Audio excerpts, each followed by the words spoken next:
시청자 여러분 안녕하십니까. 5월 7일 JTBC 아침에는 시작합니다. 먼저 오늘 아침 주요 뉴스입니다.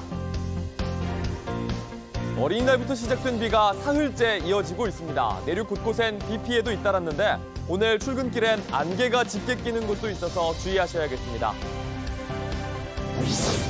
사흘 전 서울 강남에서 흉기를 들고 인질극을 벌였던 40대 남성의 살인미수 혐의로 구속됐습니다. 어젯밤 수도권 전철에선 열차가 멈춰서면서 열차 19대가 지연 운행되는 사고가 났습니다. 윤석열 대통령이 모레 취임 2주년 기자회견을 엽니다. 1년 9개월 만에 기자회견에서 최상병 특검법과 김건희 여사 관련 의혹 등 민감한 현안에 관한 입장을 밝힐 걸로 보입니다. 하마스가 이스라엘과의 휴전안을 받아들이겠다고 밝혔습니다. 하지만 이스라엘은 수용할 수 없는 부분이 있다고 맞서면서 실제 휴전까진 불투명한 상황입니다. 어린이날부터 시작된 비가 사흘째 지금도 이어지고 있습니다. 연휴 동안 쏟아진 많은 비에 남부지방 곳곳에선 비 피해도 있었는데요. 오늘 출근길엔 안개가 짙게 끼는 곳도 있어서 주의하셔야겠습니다. 이재승 기자가 보도합니다. 5월 봄비가 장맛비처럼 쏟아지면서 마을 하천이 급류로 바뀌었습니다. 지난 일요일 경남 고성에서 실종된 70대 남성은 12시간 만에 발견됐지만 이미 숨진 뒤였습니다. 논에 물이 찼는지 보러 나갔다 사고를 당한 겁니다. 어린이날 하루 200mm 넘게 쏟아진 경남 하동에선 집 바로 뒤 절개지가 무너졌습니다. 조금 일이 무너질 흔적이 있었어요. 근데 어제 비가 좀 많이 와버리니까는 그냥 쎄 무너져서 그냥 보일러실을 싹 밀어버리니. 경남 합천에선 마을 한가운데에 보트가 등장해 사람들을 실어 날랐고 전남 강진에선 수확을 앞둔 부푼 마음을 하루아침에 도둑 맞았습니다. 어린이날부터 시작된 비는 지금까지 제주 산간에 900mm 넘게 내륙 곳곳에도 100mm 안팎으로 많이 쏟아졌습니다. 비는 오늘도 이어지고 있습니다. 전국에 5에서 30mm의 비가 예상되는데 수도권은 오후에 강원 영동과 충청은 밤이 돼야 그칠 것으로 보입니다. 남부지방은 비가 내일 새벽까지 이어지겠습니다. 출근길 안개도 조심해야 합니다. 중부 서해안에서는 바다 안개가 유입되면서 가시거리가 200m 아래로 내려가겠고 강원 산간 지역도 짙은 안개가 끼는 곳이 많겠습니다. 낮 기온은 전반적으로 평년보다 4, 5도 낮아 서늘하겠습니다. 어버이날인 내일부터는 다시 기온이 오릅니다. 기온은 예년 봄 날씨를 되찾겠지만 오는 토요일과 일요일 사이엔 또 전국에 비가 오겠습니다. JTBC 이재승입니다. 사흘 전 서울 강남에서 모르는 여성을 상대로 흉기를 들고 위협하며 인질극을 벌였던 40대 남성이 살인미수 혐의로 구속됐습니다. 이 남성 취재진에게는 억울하다면서 횡설수설하기도 했습니다. 강원 원주에서는 한 경비보안업체에 침입해 현금 인출기 마스터키와 차량을 훔쳐 달아났던 A씨가 어젯밤 경찰에 붙잡혔습니다. 밤사이 사건 사고 이윤석 기자가 보도합니다. 경찰차와 소방차 여러 대가 서 있습니다. 어린이날 연휴 첫날인 지난 4일 오전 서울 강남역 주변 생활용품 매장에서 벌어진 인질극 현장 모습입니다. 40대 남성 장모 씨는 처음 보는 여성을 상대로 흉기를 들고 인질극을 벌였습니다. 장 씨는 약 30분 동안 경찰과 대치하다 현행범으로 체포됐습니다. 피해 여성은 손에 경상을 입은 것으로 확인됐습니다. 다른 고객들은 긴급하게 대피해 추가 피해는 없었습니다. 경찰은 살인미수 혐의로 구속영장을 신청했습니다. 장 씨는 구속 전 피의자 신문을 받기 위해 법원으로 이동하던 중 억울하다고 했습니다. 저는 억울합니다. 인질극 부린 이유가 있을까요? 사전에 범행 계획하셨나요? 영국으로 제 외가 친척들이 다 도망갔습니다. 법원은 장 씨가 도주할 우려가 있다며 구속영장을 발부했습니다. 어제 새벽 강원도 원주의 한 경비보안업체에 침입해 직원 한 명의 손발을 묶고 현금 인출기 마스터키와 차량을 훔쳐 달아났던 A씨가 어젯밤 경찰에 붙잡혔습니다. A씨는 훔친 마스터키로 인근 농협 현금 인출기에서 약 1,900만 원을 훔치기도 했습니다.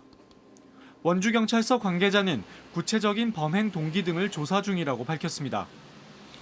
어젯밤 11시 반쯤 서울 양양고속도로 양양방향 서양양 나들목 인근을 달리던 승용차가 가드레일을 들이받는 사고가 발생했습니다. 이 사고로 20대 남성 운전자가 다쳐 병원으로 옮겨졌습니다. 경찰은 빗길 미끄러짐 사고로 보고 정확한 사고 원인을 조사하고 있습니다. JTBC 이윤석입니다.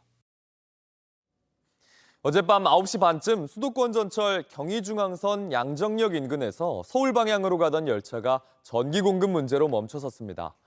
이 사고로 고속열차와 일반 열차 등 열차 19대가 최소 10분에서 90분까지 지연됐습니다. 코레일 측은 전기 공급선이 나무와 접촉해 장애가 발생했다면서 긴급조치반이 나무를 제거했다고 설명했습니다.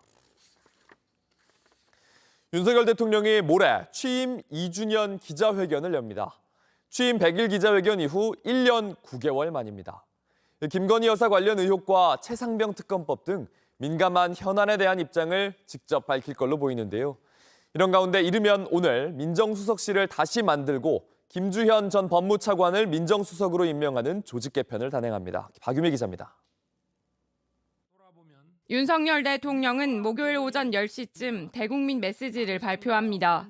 대통령은 기자회견에 앞서 먼저 집무실에서 국민 여러분께 영상을 통해 지난 2년 정부의 국정 운영 기조와 정책 추진 상황을 설명드리고 앞으로 3년의 국정 운영 계획을 말씀드릴 것입니다.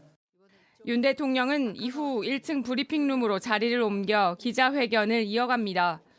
주제를 제한하지 않고 자유롭게 기자들의 질문을 받겠다는 계획입니다.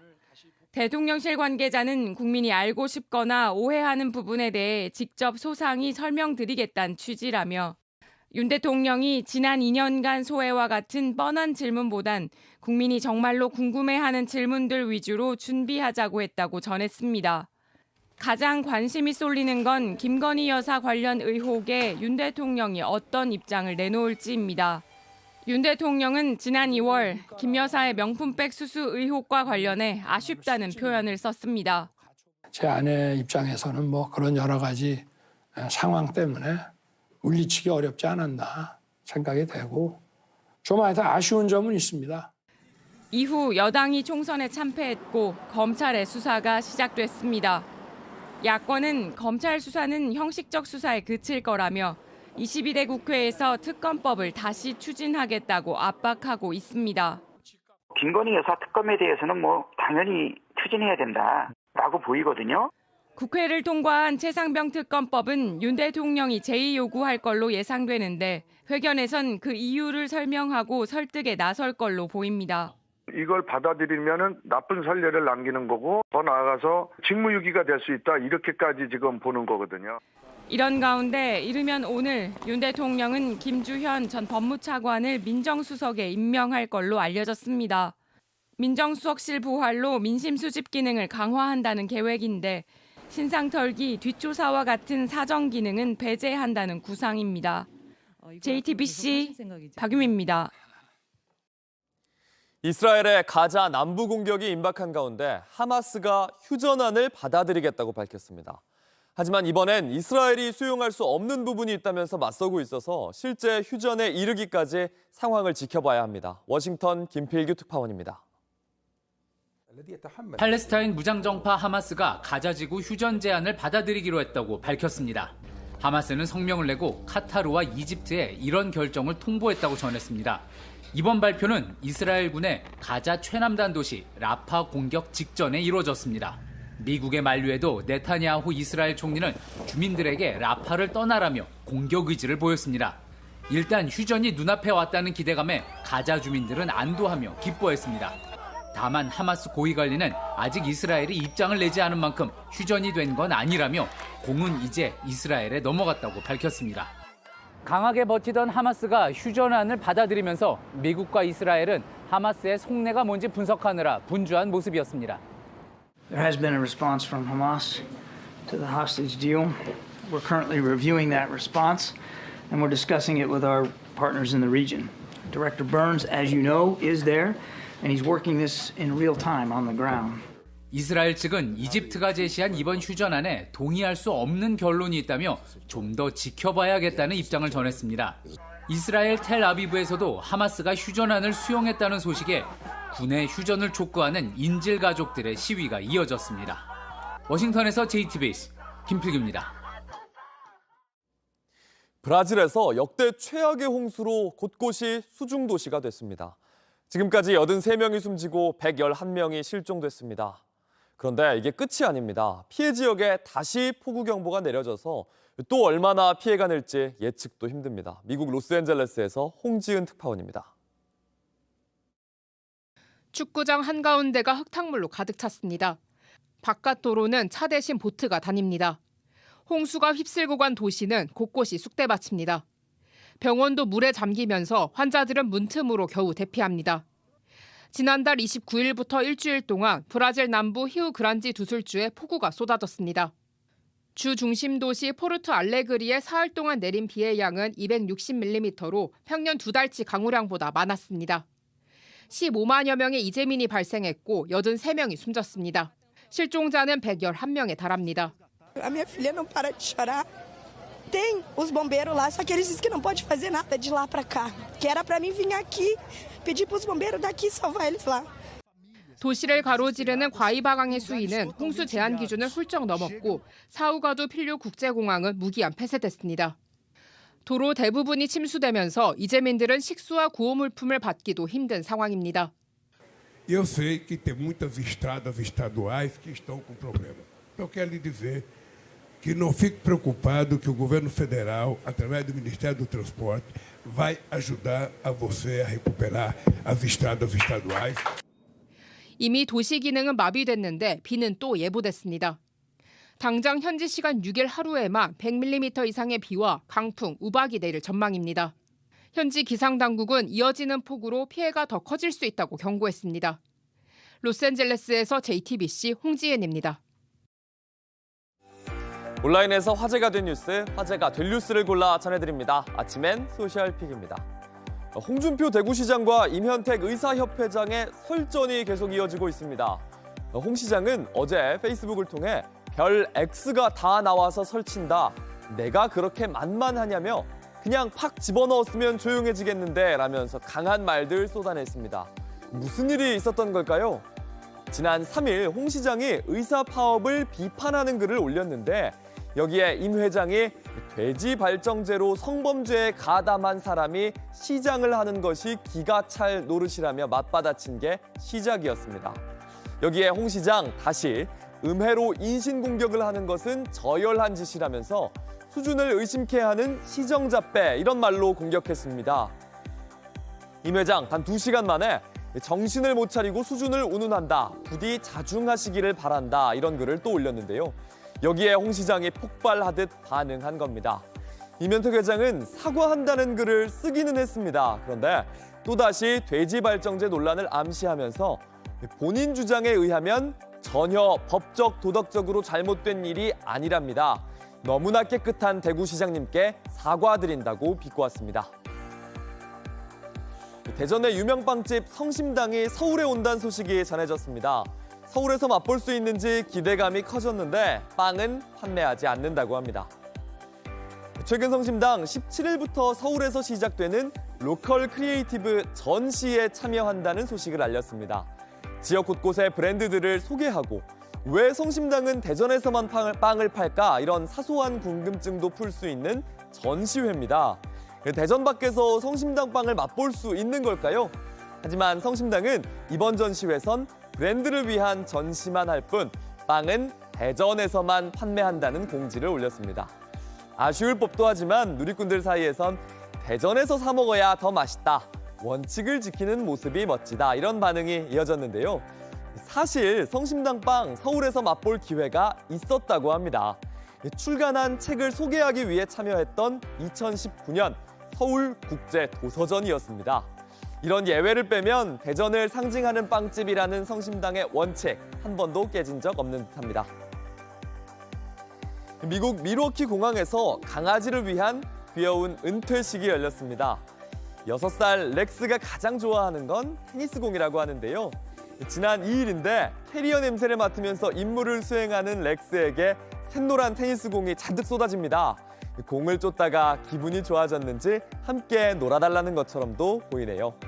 렉스는 폭발물 탐지견으로 5년 동안 일했고 부상 때문에 은퇴해야 할 시간이 찾아왔다고 합니다. 가장 중요한 임무는 가방과 짐에서 폭발물 냄새를 맡는 것이었는데요.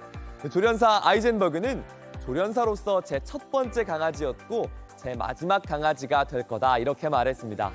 이제 은퇴하는 렉스, 처음으로 해변을 찾고 삑삑대는 장난감도 또 공놀이도 잔뜩 즐길 예정이라고 합니다.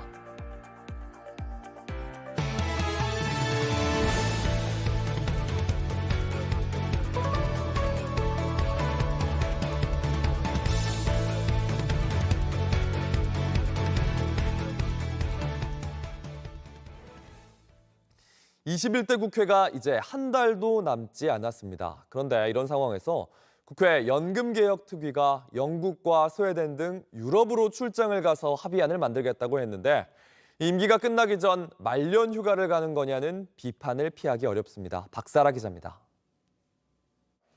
국회 연금개혁특별위원회 소속 여야 의원들은 5박 7일 일정으로 영국과 스웨덴 등 유럽 국가들을 방문할 예정입니다. 연금개혁에 성공한 나라를 전문가들과 함께 방문해 성공 사례를 살펴보고 합의안까지 마련하겠다는 취지입니다. 지금은 각자 자기 주장만 하고 있거든. 우리가 옳고 네가 틀렸다고 그러는데 한번 다른 나라 가서 한번 직접 그들하고 토론해보자. 영국은 보수당과 노동당이 번갈아 집권하는 복잡한 정치 상황에서 연금개혁을 단행했고 이른바 넷만큼 받는 스웨덴의 연금제도 역시 참고할 만하다는 겁니다. 하지만 활동 종료까지 3주가량 남은 상황에서 해외를 가는 게 의미 있냐는 지적과 함께 외유성 출장 논란이 불거졌습니다. 천하람 개혁신당 당선인은 소셜미디어에 해외 우수 사례는 진작 살폈어야 하는 것 아니냐며 유럽에 포상휴가, 말년휴가 가는 것이란 글을 올렸습니다. 앞서 특위는 크게 두 가지 개혁안을 놓고 논의를 진행해왔습니다. 현재 9%인 보험료율을 13%로 올리고 소득 대체율도 40%에서 50%로 끌어올리자는 안과 보험료율만 12%로 올려 재정을 안정시키자는 안입니다. 그동안 입장차를 좁히지 못했던 여야 의원들이 유럽에 가면 달라지겠냐는 지적에 주호영 연금개혁특위 위원장은 영국 하원 연금 관계자를 만나는 등 그만큼 출장 가서 결론을 내겠다는 의지가 크다고 설명했습니다. 한 특위 관계자는 주로 오전에는 연금 관련 기관을 둘러보고 오후에 모여 토론하는 일정이 될 것이라고 했습니다. JTBC 박사라입니다. 국회뿐 아니라 구의원 같은 기초의원들에게는 이런 논란 더 많습니다. 저희가 서울구의회 25곳을 모두 조사해봤더니 상반기에만 해외로 떠나는 구의원이 200명 가까이 되고 호주의 스페인, 관광지 일정이 빼곡했습니다. 신진 기자입니다.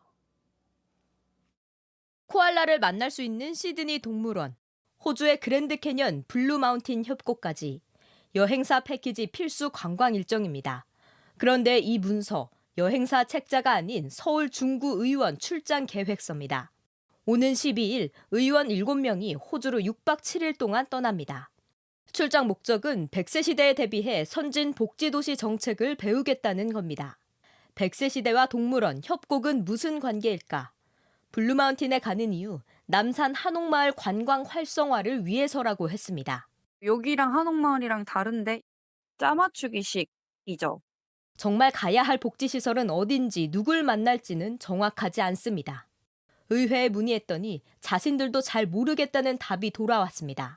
확인해보고 다시 말씀을 드려야 될 것 같거든요. 업체 여행사 지금 저희가 하고 있거든요. 광진구 의원 8명은 오는 13일 스페인으로 떠납니다. 8박 10일 가운데 나흘은 공식 일정 자체가 없습니다. 유명 관광지는 빼곡합니다. 눈으로 보는 것도 벤치마킹이 되니까 어디 가서 숙소에 가서 두루 누워 있을 수도 없고. 감시해야 할 심의위원들, 이런 출장을 독려했습니다. 마음가짐에 따라 관광이 될 수도 배움의 터전이 될 수도 있다며 승인했습니다. 서울 25개 구의회 중 16곳이 상반기에 출장을 갔거나 갈 예정입니다. 8억 2,500만 원을 씁니다. JTBC 신진입니다. 한강 다리에 오른 사람들을 마지막으로 붙잡기 위해 만든 생명의 전화가 있습니다. 2011년 설치돼서 10,000명 가까운 목숨을 구했는데 최근에 다리 위 수화기를 들어보니 없는 번호라는 답이 잇따릅니다. 김지윤 기자가 취재했습니다. 35살 A씨는 직장 내 스트레스로 2년째 정신과 치료를 받고 있습니다. 그러다 지난달 충동적으로 양화대교로 향했습니다. 거의 20-30분을 앉아서 고민을 하다가 뛰어내릴 순 없으니까 용기는 안 나니까 순간 생명의 전화가 눈에 들어왔습니다. 수십 분 고민하다 수화기를 들었지만 없는 번호란 답이 돌아왔습니다. 그래 도움이라는 걸 한번 받아보자 해서 진짜 용기 내서 살아보고 싶어서 했는데 내가 여기서 어떻게 해야 되지? 나라에서도 버림받은 것 같고. 양화대교 중간에 있는 생명의 전화입니다. 수화기를 들고 생명의 전화 버튼을 눌러주세요라고 써 있는데 전화를 한번 걸어보겠습니다. 고객님, 지금 하신 번호는 없는 번호입니다. 번호를 확인하신 후 다시 걸어주시면 되겠습니다. 양화대교에서만 4대 중 2대가 이런 식입니다. 인근 마포대교엔 아예 전화 버튼이 눌리지 않는 전화기도 있습니다. 두 곳은 생명의 전화가 가장 많이 걸려오는 다리입니다. 운영사 측은 통신 불안정이 원인이라고만 설명합니다. 저희가 수리를 직접 하지 않아도 이게 다시 이제 어쩌다 보면 이게 다시 연결이 되면서 전화가 바로 잘 들어오기도 하고. 생명의 전화는 생명보험사들이 출연해 만든 복지재단에서 2011년 처음 도입했습니다. 지금까지 나는 세상에 계속 손을 내밀어 왔던 거예요. 근데 이 마지막까지 이게 안 된 거예요. 이거 정말 위급한 상황이거든요. 재단 측은 전화기가 다리 위에 설치돼 날씨의 영향을 많이 받는다며 전수조사를 해서 9월까지 문제가 있는 전화기를 바꾸겠다고 밝혔습니다. JTBC 김지윤입니다. 최근 방탄소년단과 관련한 음원 사재기 의혹이 다시 불거졌습니다. 문체부가 음원 사재기 의혹 조사를 검토한다는 소식에 전 세계 BTS의 팬덤 아미가 강하게 반발했습니다. 최승기 기자입니다. 한국은 BTS에 사과하라. 소셜미디어에 이런 문구가 계속 올라오고 있습니다. 문체부가 BTS 음원 사재기 의혹에 대한 조사를 검토하자 팬들이 항의 메시지를 띄운 겁니다. 문체부 관계자는 민원이 접수됐고 관련 조사는 이뤄지지 않은 상황이라면서 사실관계 확인에 나설 계획이라고 설명했습니다. 음원 사재기 논란의 발단은 미니진 어도어 대표와 하이브의 갈등에서 비롯됐습니다. 민 대표는 하이브를 겨냥하며 K-팝 산업의 문제를 지적했습니다. 저는 업계에서 그런 랜덤 카드 만들고 밀어내기 하고 이런 짓 좀 안 했으면 좋겠어요. 제발. 뉴진스는 사실 그거 안 하고 밀어내기 저희 안 하거든요. 이 발언과 함께 하이브의 전신인 빅히트 뮤직의 7년 전 사재기 의혹이 재조명됐습니다. 당시 부적절한 마케팅 활동에 대한 자료가 있다면서 빅히트를 협박한 혐의로 기소된 A씨의 판결문엔 사재기라는 표현이 나옵니다. 법원의 양형 이유엔 피해자가 편법으로 마케팅 작업을 하여 협박의 빌미를 준 잘못도 있다고 적혀 있습니다. 당시 빅히트 측은 통상적인 온라인 마케팅이라고 반박했습니다. 이번에도 전혀 사실이 아니다며 법적 조치를 취하겠다고 입장을 냈습니다. 그러나 BTS 팬들은 하이브가 이 논란에 적극적으로 나서지 않는다며 트럭 시위, 신문 광고, 또 조화를 하이브 본사 앞에 세우며 항의했습니다. 문체부 차원의 조사 움직임이 일자 이번엔 전 세계 팬들이 행동에 나섰습니다. JTBC 최승기입니다. 날씨입니다. 오늘은 전국 대부분 지역에 비가 내리겠습니다. 수도권을 포함한 중부 지역은 오후부터 비가 그치겠지만 남부지방은 내일 새벽까지 이어지겠습니다. 오늘 낮 최고 기온은 서울이 18도 등 전국이 13도에서 21도 사이로 평년보다 약간 서늘하겠습니다. JTBC 아침 N을 마칩니다. 내일도 7시 반에 아침을 열겠습니다. 시청해주셔서 감사합니다.